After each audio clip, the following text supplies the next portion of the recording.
साथियों, अनजान देश से आने वालों के लिए जितना खतरा था, अनजान देश में जाना भी उतना ही खतरनाक था। ऑस्ट्रेलिया में जब एक जाति की दूसरी जाति से मिलनी होती तो वे वायु शुद्धि के लिए जलती हुई मसालें आगे लेकर चलते थे। ठीक वैसे ही स्मार्टा देश के नरेश जब युद्ध के लिए जाते तो उनके आगे वेदी की पवित्र आग चलती थी।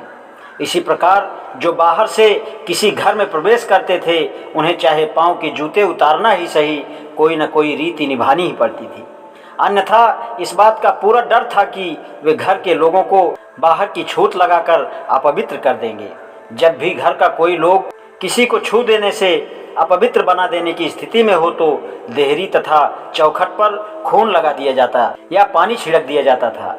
कभी कभी घर के दरवाजे पर घोड़े की एक नाल लटका दी जाती थी ताकि बुरे प्रभाव से रक्षा हो और घर में सौभाग्य आए।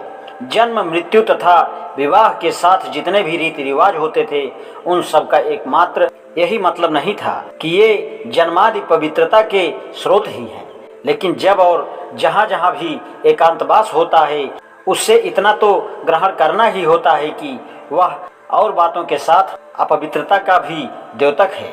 जन्म, दीक्षा, विवाह तथा मृत्यु होना पृथक्करण होता है, और जो अपवित्र है या जो बाह्य है, उसके साथ किसी प्रकार का व्यवहार होने पर भी पृथक्करण होता है। बालक का जन्म होने पर माता को अलग कर दिया जाता है।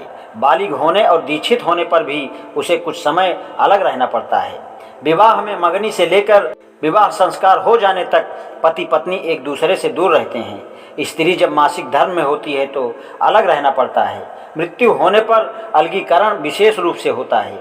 मृत व्यक्ति की देह ही नहीं, उसके संबंधियों तक को शेष सब लोगों से दूर रहना पड़ता है। यह अलगीकरण उनके बढ़े हुए बालों, नाखूनों और पुराने कपड़ों के पहनने से स्पष्ट होता है।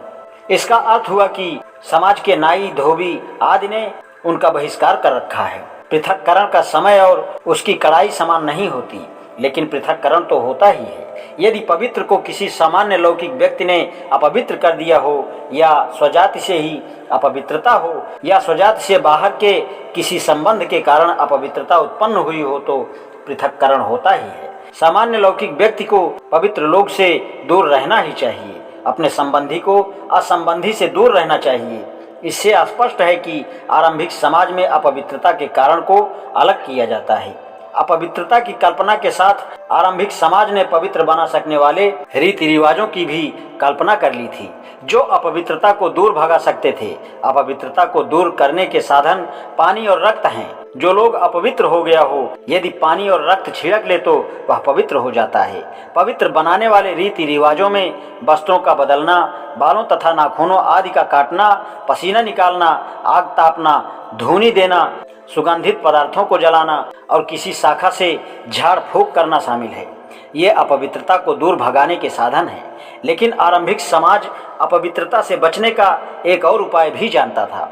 वह था एक ही अपवित्रता दूसरे पर लाद देना, या किसी दूसरे ऐसे व्यक्ति पर जो पहले से ही वर्जित या बहिष्कृत होता था, लाद दी जाती थी।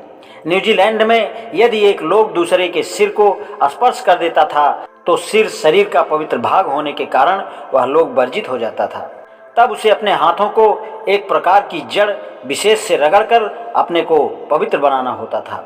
वह जड़ मातृपक्ष में जो परिवार का मुखिया होता, उसका भोजन बनाती थी।